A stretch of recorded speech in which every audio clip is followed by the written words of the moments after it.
სოფლიო ყურადღება დღეს ორი უდიდესი ეკონომიკის მქონე ქვეყნების პირველი პირების შეხვედრისკენაა მიმართული 9 წლიანი პაუზის შემდეგ დონალდ ტრამპი ჩინეთშია. დღის წესრიგშია ყველა იმ თემის განხილვა, რომლებიც ორ ქვეყანას შორის უთანხმოებას იწვევს.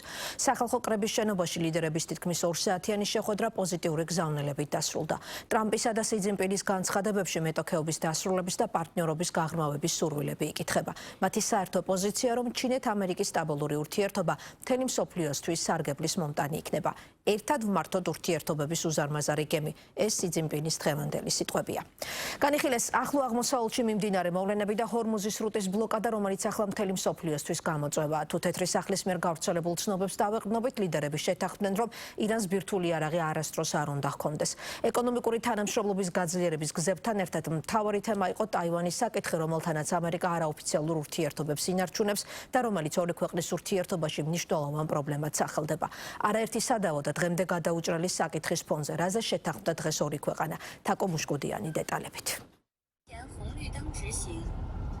10 წლის წინ, როდესაც ამერიკის შეერთებული შტატების მაშინდელმა პრეზიდენტმა დონალდ ტრამპმა ჩინეთის მიწაზე ფეხი დადგა, რეალობა გაცილებით სხვა იყო. ტურბულენტური 10 წლეულის შემდეგ კი პეკინში ჩასულ ტრამპს იმაზე ძლიერი ქვეყანა და კოლეგა დახვდა, ვიდრე ვარაუდობდა. ჩინეთში მიმდინარე სამიტმა მსოფლიოს შესაძლოა აჩვენოს, რომ ძალთა ბალანსი ახლა პეკინისკენ იხრება. ჩინეთის მხრიდან გზავნილი კი ნათელია. ორ ქვეყანას ერთმანეთთან არა მეტოქეობა, არამედ პარტნიორობა უნდა აკავშირებდეთ. ჩინური ერის დიდი გაახალგაზრდავება და გავხადოთ ამერიკა კვლავ დიადი შეიძლება ერთმანეთთან მჭიდრო კავშირში იყოს. პრეზიდენტი ტრამპი და მე ასევე შევთანხმდით, რომ ავაშენოთ ჩინეთ შეერთებული შტატების კონსტრუქციული ურთიერთობა სტრატეგიული სტაბილურობის საფუძველზე, რათა ხელი შეუწყოთ ჩინეთ შეერთებული შტატების ურთიერთობების სტაბილურ ჯანსაღ და მდგრად განვითარებას და მსოფლიოს მეტი მშვიდობა, კეთილდღეობა და პროგრესი მოუტანოთ. დონალდ ტრამპს კი არც ამ შემთხვევაში დაუტოვებია მისი ჩვეული ამპლუა. გაიკრიტიკებინა წინამორბედი პრეზიდენტები და ხაზი გაისვა იმ ფაქტისთვის, რომ ახლა სი ძინპინთან ურთიერთობა ნებისმიერ წინა სახელმწიფო მეთაურთა ურთიერთობაზე გრძელვადიანი და მჭიდროა. ტრამპმა ჩინელ კოლეგას შეახსენა ქვეყნებს შორის არსებული ისტორიული კავშირები და ის საერთო ღირებულებები, როგორიცაა შრომის მოყვარეობა და სიმამაცე. ჩინელ ვაჭრებს ამერიკელებისთვის სახელი ჰქონდათ შერჩეული და ახალ ხალხს უწოდებდნენ. ორნახევარი საუკუნის შემდეგ ეს პირველი კავშირი მსოფლიო ისტორიის ერთ-ერთ ყველაზე მნიშვნელოვან ურთიერთობად იქცა. ლიდერებს შორის შეხვედრა, რომელიც 2 საათი გაგრძელდა, ტრამპმა კოლეგის ქებით დაიწყო, თუმცა სის ტონი ბევრად უფრო ხისტი და პირდაპირი აღმოჩნდა.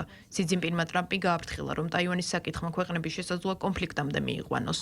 ეს კიდევ ერთხელ ცხადყოფს, თუ რამდენად განსხვავებული პოზიციები აქვთ ლიდერებს სადავო კუნძულზე, რომელსაც პეკინი საკუთარ პროვინციად მიიჩნევს. თუ ეს საკითხის შესაბამისად წარიმართება, ორმხრივი ურთიერთობების სტაბილური გახდება. წინააღმდეგ შემთხვევაში ორ ქვეყანას შორის შეტაკებები და კონფლიქტებიც კი იქნება, რაც მთელ ურთიერთობას დიდ საფრთხეში ჩააგდებს. გაფრთხილების ფონზე ტაივანში შიშობენ, რომ დონალდ ტრამპის მერყევი ხასიათის გამო შესაძლოა მათ ვერც ამერიკული იარაღი და ვერც ამერიკული მხარდაჭერა მიიღონ. ცის ტაძრის მოსანახულებლად წასულ ტრამპს, რომელიც ჩინეთის ისტორიას უსვამს ხაზს, ტაივანის საკითხზე დასმულ კითხვაზე პასუხი არ გაუცია. თუმცა მარკო რუბიო, რომელსაც ჩინეთში შესვლა კრიტიკული განცხადებების გამო ეკრძალებოდა და ჩინეთის მთავრობას მისი სახელის ტრანსლიტერაციის ცვლილება მოუწია პეკინში შესაშვებად ტაივანის მიმართ დამოკიდებულების ცვლილებას უარყოფს.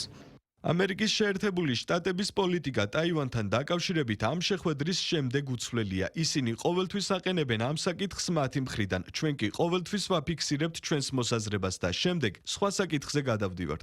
ტაივანი არ არის ერთადერთი დაბრკოლება ამერიკის შეერთებული შტატებისა და ჩინეთის ურთიერთობებს შორის. ტექნოლოგიური კონკურენცია, ტარიფები, ირანში მიმდინარე ომი და ფენტანილი. ეს არის ის მთავარი საკითხები, რაც დღეს პეკინში დიდ სახალხო დარბაზში იქნება განხილული. მხარეები კონსტრუქციული, სტრატეგიული და სტაბილური ურთიერთობების დამყარებაზე შეთანხმდნენ. ტრამპის დელეგაციაში შემავალი ამერიკული ტექნოლოგიური კომპანიების დირექტორებს იმ განუცხადა, რომ ჩინეთის კარი უფრო ფართოდ გაიხება მათთვის. ხოლო სახაზინო მდივნის თქმით, ამერიკის შეერთებული შტატები და ჩინეთის სავაჭრო საბჭოს შექმნაზე შეთანხმდნენ. ირანის საკითხმა მოლოდინის მიუხედავად სამიძე მთავარი ადგილი ვერ დაიკავა. თეთრ სახლში აცხადებენ, რომ ლიდერები ირანის ბირთვულ განიარაღებაზე შეთანხმდნენ, თუმცა ჩინეთის საგარეო საქმეთა სამინისტროს მიერ გავრცელებული განცხადებით ეს არ დასტურდება. ჩვენ ეს საკითხი წამოვწიეთ, რათა ჩვენი პოზიცია მათთვის გასაგები ყოფილიყო, რადგან ეს ლოგიკურია. ჩვენ ამაზე ვისაუბრებდით იმის გათვალისწინებით, თუ რამდენად დომინანტურია ეს საკითხი. ჩვენ ჩინეთისგან დახმარებას არ ვითხოვთ, ჩვენ მათი დახმარება არ გვჭირდება. ექსპერტები ფიქრობენ, რომ ჩინეთი არ არის ის მხარე, რომელსაც შეთანხმება სჭირდება. არამედ პირიქით, ირანში მიმდინარე ომმა პეკინი ძლიერ მოთამაშედ წარმოაჩინა პოლიტიკურ ასპარეზზე, რადგან კრიზისის დასრულების დახმარების მაძიებელმა ქვეყნებმა დახმარებისთვის სწორედაც რომ მას მიმართეს. წითელმა ხალიჩამ საპატიო დახვედრამ და ჩინელმა ბავშვებმა ტრამპის აღფრთოვანება გამოიწვია, ხოლო ჩინეთის მხრიდან გაისმა გზავნილი, რომ მათი კარი სტუმრებისთვის მუდამ ღიაა. მთავარი კითხვა ახლა მდგომარეობს იმაში, იქნება თუ არა ამ ვიზიტის შემდეგ მნიშვნელოვანი გარღვევა ამერიკის შეერთებული შტატებისა და ჩინეთის ურთიერთობებს შორის. შემდეგი გაჩერება 24 სექტემბერს ვაშინგტონში იქნება, სადაც ტრამპი ჩინეთის ლიდერს დაელოდება ოფიციალური ვიზიტით. მანამდე კი უახლოეს დღეებში ჩინეთს რუსეთის პრეზიდენტი ესტუმრება.